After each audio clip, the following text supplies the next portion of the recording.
Hello, everyone, and welcome back to Unfiltered Vet Discussions. My name is Kelly, and I'm being joined by Beth and Peter today. We encourage you to like and follow us on all the most popular social media platforms, such as Facebook and YouTube and et cetera, et cetera. We also encourage you to like and follow us on the major podcast platforms, Google and Apple. Today, we are talking about the general consensus or the feel that is quote unquote out there. Um, that Peter really started to see at the ABM, not the ABMA, yes, the ABMA convention this last week. So Peter, what were you seeing? What tracks specifically, or overall? Well, thank you, Kelly. And Beth, good to see you as well. Missed You you in too? DC. I mean, come on, it was only a 2.5 hour drive, right? I know. Next time. I'll come next Yeah. time. Next time it's in Anaheim, so you can Oh, join us there all next right. year. Uh, First of all, there was a lot of energy in the convention center. A lot of young people, which is surprising. I need to bite my tongue when I talk about AVMA and young people because they don't always coexist. Um, Most of my focus was on the veterinary students because I'm a national advisor to the VBMA, which is the Veterinary Business Management Association, which all of the veterinary schools in the US and the Caribbean have. So, for those of you who aren't aware, there are clubs at the veterinary schools helping to teach business on top of what the faculty is contributing, very little. Um, so, and then I work with Cami Bailey to oversee the practice management sessions, and we had I think 57 hours of speakers, 19 different speakers on topics from soup to nuts and everything in between. Um, we ranged between 60 and 100 during the day in the different topics, and we had lawyers and accountants and transaction people. Our very own David McCormick and Phil Richmond were there, um, and there was a lot of energy in the room and a lot of concern. And I think in the pre-talk, Beth didn't say it, but basically there is a lot of uncertainty because the only thing that's really consistent right now is inconsistency. Mm. And so people are trying to figure out where we're going. And there was a lot of talks on marketing and the fact that, now is the time to defibrillate your marketing and take it out of its coma where it's been sitting because business has been somewhat busy and predictable. And there's discussion still on workforce and where do we find doctors for some of the underrepresented areas of the country. What's the status of transactions for those of you who are listening to this with hearing aids like myself? What's your exit strategy going to look like? But all in all, there was a lot of managers there, a lot of leaders and practices there, just trying to figure out what the crystal ball is saying. And I said, it's not a crystal ball, it's a magic 8 ball. Shake it up, and it says the future is uncertain. So that's where I think things stand, Kelly. And I think you're seeing that in some of the other businesses that you work with. And I think Beth expressed that in her pre-conversation conversation. Yeah, we're seeing the same. I mean, I think everybody thought, oh, the light at the tunnel will be right around the corner. If I just waited out a few months, it's like Fruit of the Looms, they'll snap back. And the snapping back hasn't happened yet. So it's like, what do I do about it? How do I get people through my doors? How do I get used to, like you were saying, pre-taping 2018 all over again? Because I got really used to the COVID area. And because we adapt and change and get used to the new and fall into a rut. And then when we're being shoved back out to that, what does that mean? Um, and like you said, marketing needs to happen consistently over a long time. It's not a rush up, find the silver bullet. I mean, I've said this before. I've literally had people call me and say, I need people today. And my answer is, how big of a check do you want to write to Google? Because those are ads, and Google will take everything you have for you, as well as Facebook. Plus, marketing is changing. We talked about this a little bit. Google and Facebook are leaning heavier on AI. So how you market is changing drastically, and the rules are changing every day. Everybody who's listening to this, if you're struggling with your ads, you're not like that's the new normal because Facebook and Google are trying to figure it out. And as they figure things out, they change every single minute on the go until they find the sweet spot. Um, so if you don't have time to do that, maybe find somebody who can help you with that. Um, and then now I lost my train of thought, but oh, and you have to get out of your comfort zone, is what we're also telling people because we got really comfortable in the zone we are in. So if things aren't working, maybe you have to try new things. And sometimes a lot of us aren't there yet to be willing to step our toe into the new thing pool. And we just want to hunker down and turtle up and hope it passes quickly. But I don't see a lot of signs of this is going to be zooming by us anytime quick and the new arriving like tomorrow. So if you don't start planning today, tomorrow is going to come and you still have nothing, is what we're seeing. And I think too, like in, being in my practice full time, it's been challenging this summer because historically summers are like very busy. And we'll always go through periods where there's like a couple really busy days and a couple really slow days, but for the most part, it's very busy. And this summer, I was saying before we started filming, has been a little bit weirder in that, it's very different from day to day. I think you can definitely feel it too with the people coming in, that there are some people who historically would do blood work on their older pet every year, and maybe they're not able to do it this year. Like, I feel like we're all feeling that sort of financial crunch a little bit with where the economy is right now and where people are able and willing to spend their money, which I think also changes a little bit your strategy in the hospital. Like, not only with the marketing to try to draw in new clients, but then also when you're working with that client that's in the exam room with you, are you giving them enough options? Are you really talking through spectrum of care to try to capture what they can afford to do while also making sure you're supporting them as a client, that like, one size does not fit all in the exam room, which is a hard thing to teach. I've found like that's a hard thing to educate my team on doing really, really well. Or even my younger doctors, like that's definitely a bit of a learning curve of like how to have those difficult conversations when the person in front of you like can't afford to do the things that, by gold standard medicine you like should do, which I feel like is a challenge that we're seeing more and more right now. Beth, do you ever go to the store and buy a pair of socks that says one size fits all and put them on? I have. It doesn't work, does it? No, it doesn't. And I think you brought up an interesting point. It's something that I've talked to Jules Benson about, Emily Tincher about, and I think we need to think about, which is the stratification of veterinary practices, the segmentation of veterinary practices. I think if you're the only game in town, you're the Motel 6 in the Ritz-Carlton. But if you got six other hospitals and you're trying to be the Motel 6 in the Ritz-Carlton, the one that probably will ultimately identify the niche is the one that says we only wear shoe sizes 8 to 10.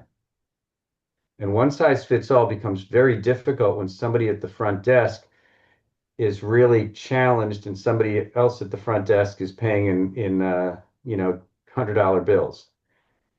And it creates a tremendous level of incongruity within our practices for our staff and uncertainty in how to communicate with our clients. So I'm looking forward to seeing some segmentation within the profession where maybe a practice is going to do a wellness only approach and a more affordable approach. And when the animals get sick, they will refer to your practice, Beth, for skin, ears, and vomiting, diarrhea, and limping. And then you've got the specialty practices that are ultimately the Ritz-Carlton. I think it's very exhausting to try to be everything to everybody or one size fits all. It is. And I think historically in veterinary medicine, that is kind of how it's been. Like there's one practice that serves the entire town, from the people who would spend, thousands of dollars and move the world to save their pet. And then the people that are like, I have $50 and that is all that I have literally, or I can't feed my kids, you know? And I think it is super challenging to fill all of those roles for people. And I think it would be kind of interesting if we did, kind of have tracks a little bit more. Yeah, I think it'll definitely work in some areas. It'll be challenging in other areas, but you're seeing it. We're seeing it a little bit. Like we've started to see a little bit more urgent care facilities pop up around us where that's like all they do, but they're trying to fill that niche between regular practices and emergency practices to try to help those people that like maybe their regular practice couldn't get them in, but it's an ear infection and they don't necessarily want to pay a $200 emergency fee and wait for 3 hours because their dog has an ear infection. So I feel like it is starting to happen a little bit, which I think generally speaking is not a bad thing, but it's going to definitely change sort of the layout, the lay of the land of what practices look like and where our focus needs to be, depending upon which area your practice kind of falls in or which area you want it to fall in. Well, and Kelly's business does the same thing. I mean, if we just look at website and or social media, there's all sorts of, you can buy a website in a can, Mhm. and you can buy a website that is basically you get to pick each little pixel. Mhm. And you've got different markets, and it's really hard to be everything to everybody. Correct me if I'm wrong on that, my marketing guru. No, I mean, 30 years ago when I started in this and everything, it was one size fit all because everybody was trying to figure out what the size even looked like. But now you have stratification, Peter, like you said, you buy a domain name and GoDaddy's willing to help you throw up a quick website. It's not going to be the Taj Mahal, but your name will be out there, right?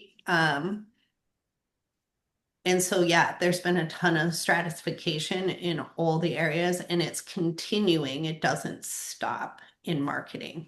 Um, like I mentioned with AI is bringing a new twist into the whole place of marketing and what it can and can't do. There are a lot of limits with AI, but it's still figuring it out and it's still learning. Um, but I think the important thing is when I was listening to you with the stratification and things like that is really understanding and knowing your demographic. So if you're wanting to stratify or you're wanting to hone in on a particular niche market, just don't get up over your cup of coffee and pick one today. Like that's like not a great way to go. I mean, it's a guessing game. Maybe you'll make it, maybe you won't, right? It's like anything.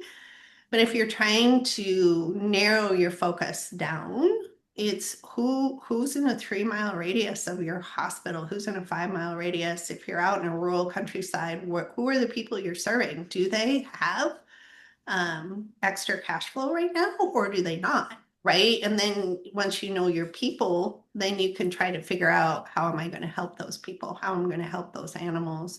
What are my opportunities? But just throwing a dart against the wall, you may or may not hit the bullseye.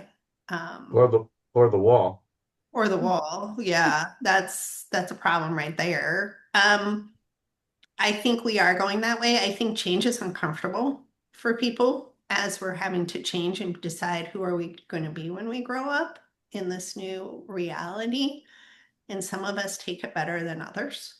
Um, but I know having done this for 30 plus years makes me feel positively old saying that. But I've watched a lot of things happen in that time.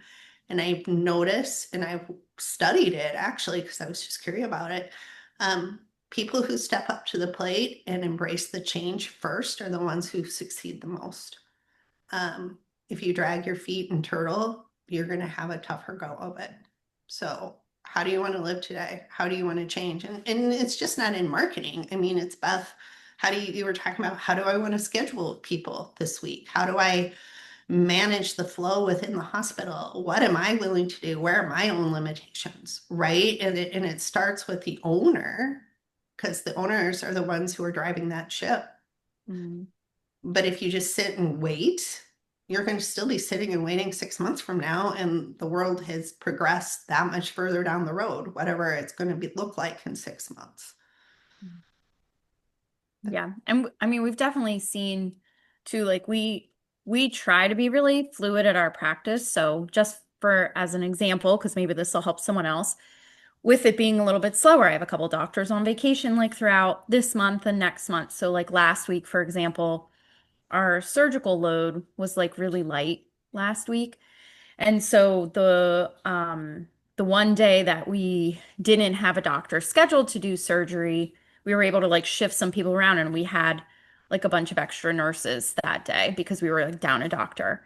And so originally we were like, well, I guess we could see if anyone just wants to like not work, but I feel bad doing that to my team. So we were trying to troubleshoot something else. So we were like, well, what if we just threw it out there to our clients of like, we're going to do a nail trim day. And like originally I was like, well, maybe we'll offer 10% off, 10% off. And my team was like, I don't even think we need to do that. Like, I think if you just say, hey, we have nurses here on Friday who are going to be doing nail trims all day in like 15-minute intervals, I think our clients will jump all over it. And it was like Monday, Tuesday, because I've been trying to be like, look at the week and then like utilize my people in the areas that make sense when we're like light in other areas.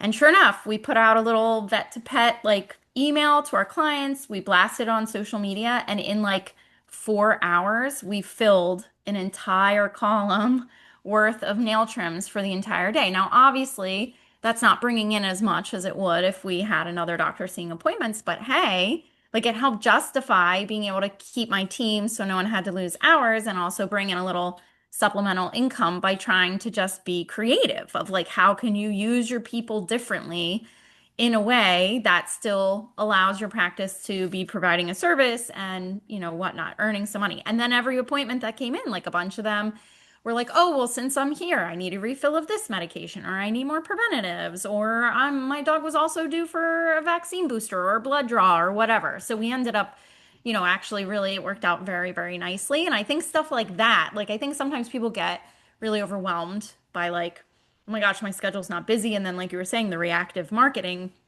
we were trying to fill it immediately or draw on all these new clients. But I do feel like sometimes some of those like little things that you can do where you just tweak what your team's doing who's already there can be really impactful and really helpful too. And like for us, like that filled no problem. And I've had a couple of surgery days where like my surgery load was kind of light and I just went to my doctors and was like, okay, are you all right doing these two surgeries in the morning? And then can I open you up and have you see appointments in the afternoon? And they're like, no problem.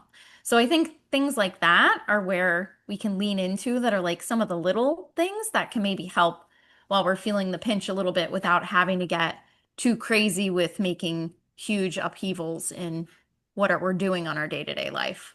I love that. I bet that was really easy just to create it, put it up in social media, send it out to vet to pet, but you already had the channels available. So Hmm. let's just say that if you are using the vet to pet app, that was easy because you created the channel already to send out that messaging and the marketing.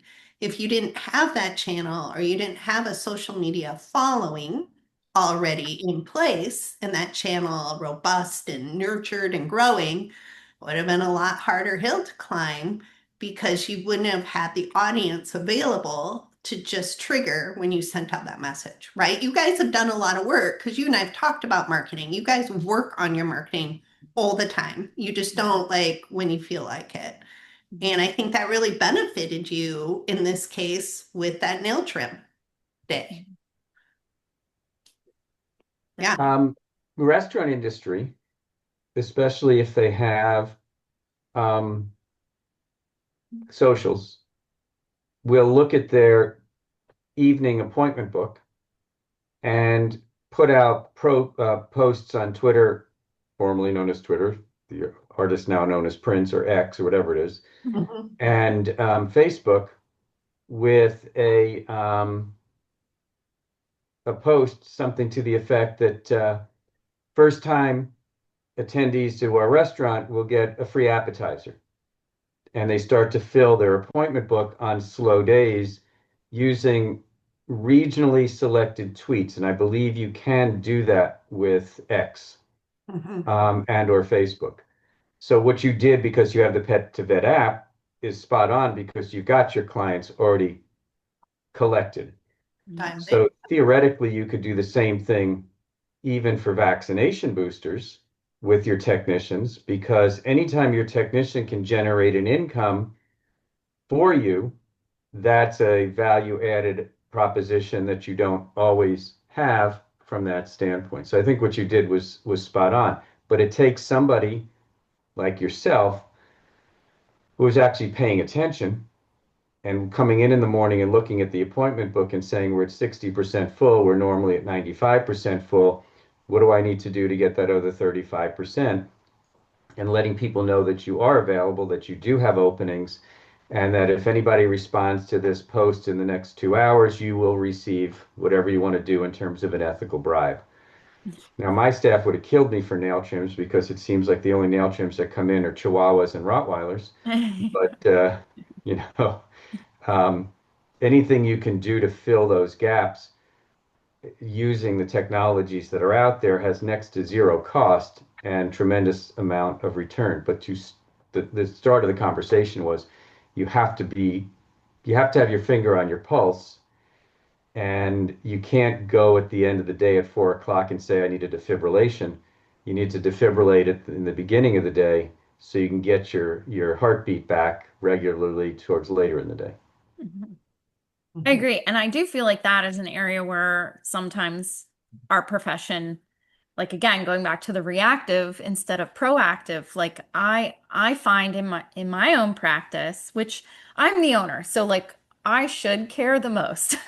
But like it is hard for me because even like a lot of the other members of my team would like let the slow day happen and then be like, crap, it was slow. We didn't earn enough. Like, what are we going to do? Whereas, like, I think what's a lot more impactful is if you're looking ahead and you're looking out at the next 2 weeks and saying, okay, these surgery days are really light. Let's plan ahead and move the doctors around or move some of the surgeries around and omit a surgery day and add something else. Like, but I think you really do have to have your finger on the pulse and keep looking at it. Like, it's something you have to look at like every day, which I fully recognize is hard because when you're also working in your practice and on the floor, it's really easy to get bogged down in like doing the day to day and not having the time or not making the time to take a step back and like look at the big picture so that you make sure you're not missing opportunities to like best utilize your people, which is only going to help your business, especially right now. Like when we're not drowning in appointments, like I feel like this is the time where you have to be being smart about your marketing, being smart about how you're using your team, being smart about what you're offering and how you're utilizing your channels to educate your clients to get people in the door so they know what opportunities there are. Like, and that, I mean, it takes time and you have to like really have your eye on it to be able to do it effectively. You need your runway though. That's what the key is. Yeah, that's true. Like you're saying 2 weeks is your runway, not 2 hours. Right? You have, and I mean, it's just easier on yourself if you have you have more room to maneuver the longer your runway. I mean, not too long because it's not an effective decision, but there's that, like for you, the sweet spot's 2 weeks that you're looking at. It's not as stressful versus 2 hours, and it's also more realistic. Like you can actually more realistically make changes that move the needle in 2 weeks than 2 hours. However, veterinary medicine is great at being reactive. And so 2 hours is about the time we tend to adjust to things. There's a lot of inconsistency in the way we handle things. In a scientifically unscientific survey we did in South Orange County, we made 100 phone calls for cases that should have had appointments booked. And only 50% of the time did the receptionist ask for the appointment. So, how much missed opportunities do we have where we drive people to the phone, to the email, to the text, and then drive them away by not opening the door? So what we did, I tried something for about 6 months, was a daily target with bonuses on the daily basis, which was based upon cash, because that was easy to measure, not appointments. And my staff at about halfway through the day would see, we may have a hard time making today's target. And so every phone call that came through all of a sudden became an appointment. So we had daily rewards, and everybody from the reception desk to the kennels was included in the reward because everybody touches every case that comes in some fashion. And the receptionists were the ones who were keeping track of it because they are the gatekeepers. So when you made this decision to do your nail trim, let's eat a technician day, um, you know, the receptionists are the ones who ultimately make all those appointments. Mhm. And unless you have an online appointment book, they have to be willing to close the deal. So it's really about training and education. And you could have 6 receptionists, and one size does not fit all. I'm going to bring it back full circle to what we started at the beginning. One size does not fit all because some can close the deal and sell ice to the Eskimos. Others basically will schmooze and nothing will come out of it. So it really helps to have that education and training going on from that standpoint, ongoing, and rewards for taking action. Yeah, agreed. And I see that too, even in our nurses, and it once the client is there, the same philosophy carries through of, I'll go into an exam room where one nurse has taken the history and talked through what they're due for say, a wellness appointment, and they prep me on it and they're like, oh, they, kind of nebulously said they're on heartworm preventative, but they don't need any. And it doesn't look like we've sold them any. And I don't know, it doesn't sound like they're going to do it. And then I go in the room and I talk through it and the people happily purchase it with a little bit of extra education. And then on the flip side, there are times where I haven't even stepped foot in the room yet. And my nurse is like, I educated them on heartworm prevention. They're doing the tests today and they're taking a year's worth of preventative to take advantage of the promotions that I went over with them. And that's like the same thing. Like we're not trying to upsell our clients. We're trying to provide good service and make sure we're properly educating them and covering them medically to provide good standard of care. But even that can be really difficult to standardize amongst your team because some of them are better at educating the importance to a client than others. And there are times too, I know there's a lot of variables in that first client might have, said no to even me if it was a different scenario. But I do feel like being the one that goes in the room, like there are many times where I question how well they educated the client because they're saying yes to me when they didn't say yes to them before me. So it's like the same thing as with the CSRs converting calls into appointments. It's in the room too. Seeing those inconsistencies is hard and it's super hard to train for that. One word, trust. Yeah. They trust you. Do they trust your team? 3 words, before, during, and after. Marketing in the room, clients retain about 15 to 20% of what you tell them. Mm. Why don't we, and we do this all the freaking time. If you know somebody is coming in for their annual heartworm, flea tick vaccinations, why aren't we sending them some information ahead of time, basically chumming the water? And so when they come in, they're actually asking for things instead of us, quote unquote, selling. And if you, quote unquote, don't close the deal, what can we do after the visit? Because they only retain 20% to remind them of the conversation. And a lot of this can be done through videos or through other social media posts or direct emails. Because if you create a customized follow-up with your clients that comes from you, hey, and your other doctors. If they saw another doctor, it'd be great if it came from you, from them. But hey, I know you were in, we talked about heartworm disease. Just want to remind you about some of the concerns. Here's a brief picture or video, and you just send them a hyperlink in a text on their way home, because that's the first thing they're going to look at when they get home. And now all of a sudden it's like, oh, maybe I should have done that. Mm. I don't remember us talking about it, but you're now reminding them it's drip irrigation instead of the veterinary hospital 30-minute appointment is a fire hose. Try the drip irrigation. I love this conversation because we have actually just started dabbling in this because I have a very similar philosophy to you, and I do feel like it's hard for clients to retain it.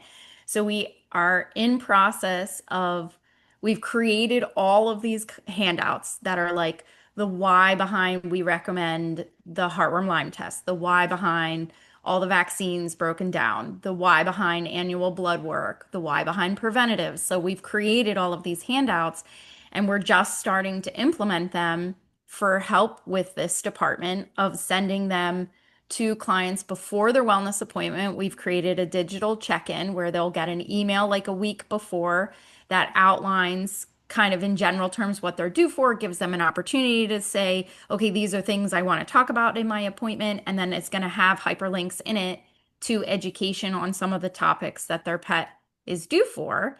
And then we're going to implement after appointment follow-ups with sending some of the educational materials to the people that maybe didn't do the test or decline the preventative or whatnot that talks about why. Same with like dentals. I created one for like why we recommend dental cleanings and even created like in their little reminders that that's what they get via email or text or through the app of like your pet's coming due for these things. I created line item reminders that was like, we discussed last year a dental. So, hey, next year there's going to be a reminder right there with your wellness exam that says dental cleaning as another like visual aid for people to be like, oh, yeah, we did talk about cleaning my dog's teeth next year, or we did talk about doing screening blood work next year. Because I have the same thought that like we need to do a better job of spacing out all that education so they're not drowning in it in that 1 30-minute appointment that they have and then not retaining it. And then I think that does definitely impact how much they're able and willing to do at each appointment. Yeah, I mean, it goes with spectrum of care in a sense, because it's a spectrum of education. And we have to do it in smaller bite-sized pieces so there's not an overwhelm. So in many ways, when we have a $400 wellness visit that includes an exam, vaccinations, heartworm, flea, and tick, we are overwhelming people who may or may not have any knowledge or understanding with a whole bunch of medical jargon that they can't wrap their arms around. So if we took that $400 visit and made it into three $200 visits and focused on one thing at a time, preventative care vaccination, preventative care parasites, and wellness visit medical, you probably will get them to absorb more knowledge and not be glutted with information. Yep. I want to throw a topic out, Kelly, for future thought because we got to wrap up, and that is marketing equals recruiting of future doctors and staff. Because young doctors are going to websites and social media and Yelp reviews when they're looking for a job. Oh, we're told this all the time, Peter. I Like, know you are, but yeah. the many veterinary hospitals don't pay attention to that when they say, Dr. Smith, photo and bio coming soon, and it's been the same way for 3 years. Oh, yeah. We've told hospitals we've done their websites or new clients that have come in. They're like, you've increased the quality of applicants that we've gotten Yeah. with our new So, website. And they were like shocked because they're like, we weren't expecting that as a side benefit. And I'm like, well, you do know that's your new digital lobby, right? Everybody can go there for free and nobody, no, you don't even know they're there. They don't know you're there. And so, oh yeah, for sure. It's so hold that thought for future discussion. But, I think we started out this conversation just kind of addressing the economic environment or the pulse that I was collecting in DC. And we barely scratched the surface from that standpoint. But I do think one of the messages that I'm starting to feel more and more is what Beth brought forth. One size does not fit all. Mhm. And that's whether it's with marketing and whether it's with leadership, et cetera. And so I think, in my opinion, the minute we start to take more time to look at getting the right sized socks, our feet will be much more comfortable in the shoes in which we exist. Mhm. Agreed. Agreed. Well, with that, we will end there today. Thank you, everybody, for listening. We'd love to hear your own thoughts or what's going on in your own practice. Really, because everybody has different experiences depending on their geographical region or their longevity of their clients, so many variables. So why don't you drop us a note in the comments to whatever platform that you are listening to on us or social media. Until then, we will be to an email box near you if you have subscribed. Talk to you soon.